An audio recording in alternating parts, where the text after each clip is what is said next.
In some cases, a parent does not completely abandon or forsake their children if they can't properly take care of them, but allow someone they know that can better take care of and raise them, who agrees with that.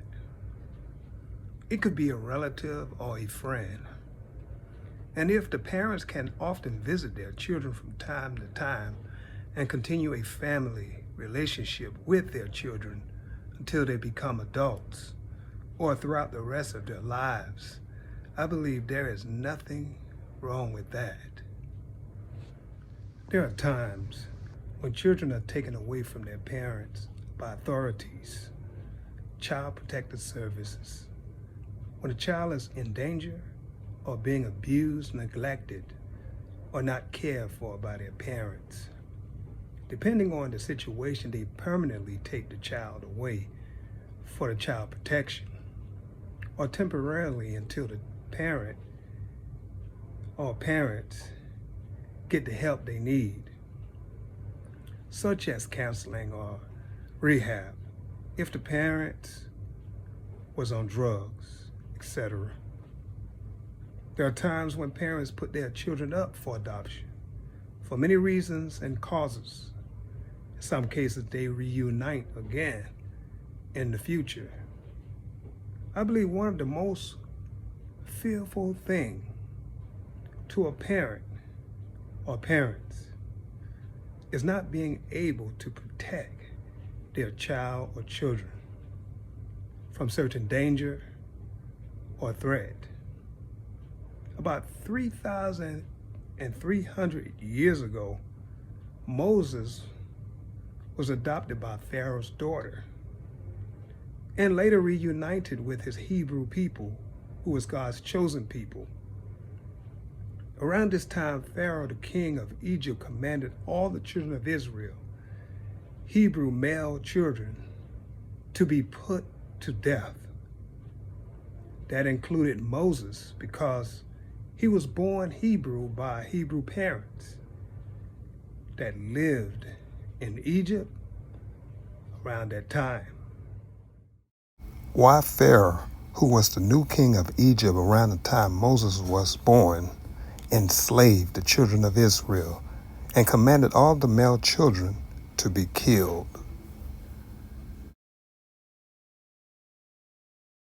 Now there arose a new king over Egypt who did not know Joseph. And he said to his people, "Look, the people of the children of Israel are more and mightier than we. Come, let us deal shrewdly with them, lest they multiply." And it happened in the event of war that they also join our enemies and fight against us. And so go up out of the land. Therefore they set taskmasters over them to afflict them with their burdens. And they built for Pharaoh supply cities, Pithom and Ramses. But the more they afflicted them, the more they multiplied and grew. And they were in dread of the children of Israel. So the Egyptians made the children of Israel serve with rigor. And they made their lives bitter with hard bondage and mortar and brick and all manner of service in the field. All their service in which they made them serve was with rigor.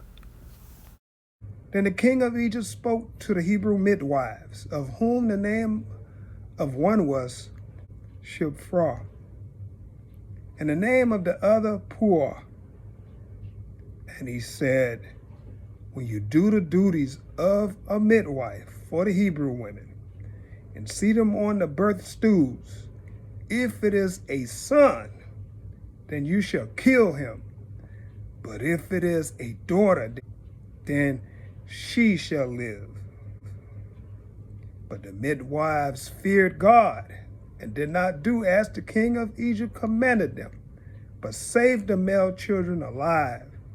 So the king of Egypt called for the midwives and said to them, "Why have you done this thing and saved the male children alive?" And the midwives said to Pharaoh, because the Hebrew women are not like the Egyptian women, for they are lively and give birth before the midwives come to them.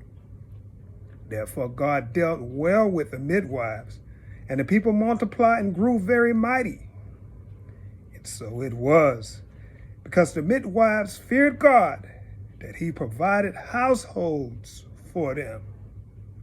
So Pharaoh commanded all his people, saying, every son who is born you shall cast into the river, and every daughter you shall save alive. Who was Moses' biological father and mother, and what did Moses' mother do with him after he was born? Knowing the king commanded all Hebrew male children to be cast or thrown into the river. And a man of the house of Levi went and took as wife a daughter of Levi. So the woman conceived and bore a son. And when she saw he was a beautiful child, she hid him 3 months.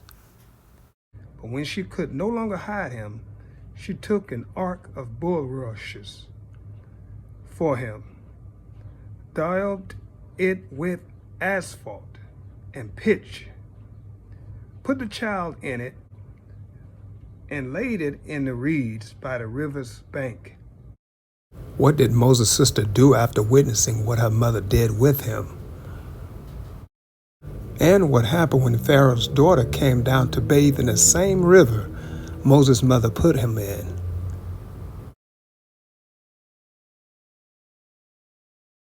And his sister stood afar off to know what would be done to him. Then the daughter of Pharaoh came down to bathe at the river, and her maidens walked along the river side.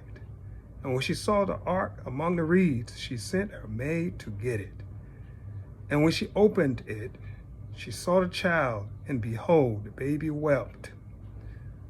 So she had compassion on him and said, this is one of the Hebrews' children. Then his sister said to Pharaoh's daughter, shall I go and call a nurse for you from the Hebrew women, that she may nurse the child for you? And Pharaoh's daughter said to her, go. So the maiden went and called the child's mother. Then Pharaoh's daughter said to her, take this child away and nurse him for me. I will give you your wages. So the woman took the child and nursed him. And the child grew, and she brought him to Pharaoh's daughter, and he became her son. So she called his name Moses, saying, because I drew him out of the water. After Moses grew up, why did he leave Egypt? He left Egypt because Pharaoh was seeking to kill him. Because Moses killed an Egyptian because he saw him beating a Hebrew, one of his people. And it was made known. This can be found in Exodus chapter 2, verses 11 through 15. So Moses left Egypt and came to the land of Midian and lived with the priests of Midian, who had 7 daughters. Moses married one of the daughters of the priests of Midian and had a son with her. Moses lived in Midian until after the king of Egypt died, and after all the men that sought his life was dead. Moses left Midian to go back to Egypt after he was called by the Lord to go back to Egypt, to deliver the children of Israel from the oppression of Egypt with great signs and wonders of God. So God used Moses to deliver the children of Israel from the oppression and bondage of the Egyptians and from the land of Egypt to a land flowing with milk and honey by great signs and wonders of God. This can be found in Exodus chapter 2, verses 15 through 25, Exodus chapter 3, chapter 4 and chapter 14. Even after Moses was physically dead for about 1,200 years or 1,300 years, he appeared with the prophet Elijah to Jesus Christ when Jesus was transfigured on the mountain, and they talked with him. 3 of Jesus' disciples was there as well and was witnesses of this and more.